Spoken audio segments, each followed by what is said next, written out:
आज हम लोग चर अचर की घात शून्य का मान निकालना जानेंगे कि अगर किसी चर और अचर की घात 0 है तो उसका मान कितना होता है। अमूमन आप जानते हैं कि किसी चर की घात 0 है। x क्या है? चर।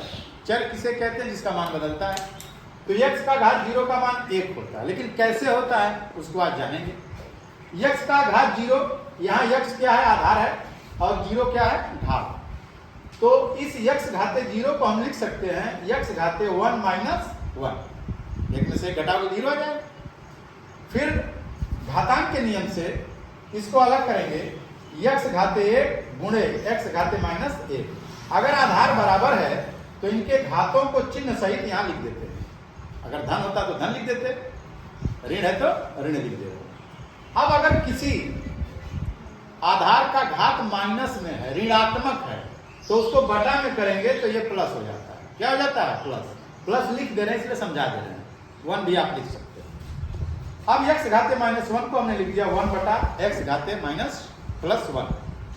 x घाते 1 यहाँ पे आइए, x घाते 1 का गुणा करेंगे 1 में तो x घाते 1 हो जाएगा, आइए बटा में आ जाएगा। x घाते 1 और x घाते 1, x घाते 1 और x घाते 1 यानी x बटा x। घात 1 नहीं भी लिखेंगे तो इसका घात 1 मान लिया जाता है।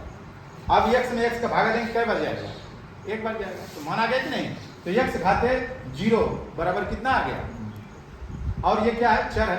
अचर पर देख लीजिए, 2 का घात 0, सेम प्रक्रिया अपनाएंगे। 1 में 1 घटाएंगे, क्या हो जाएगा? 0।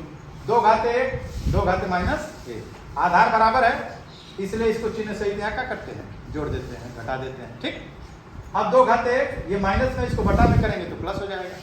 अगर प्लस नहीं लिखें तो प्लस इसको मान लिया जाएगा। 2 इसमें गुणा कर देंगे, 2 घाते 1 गुणे 1, 2 घाते 1 और बटा 2 घाते 1। इसको लिख देंगे 2 बटा 2, 2 में 2 का भागा देंगे 1 आ जाएगा।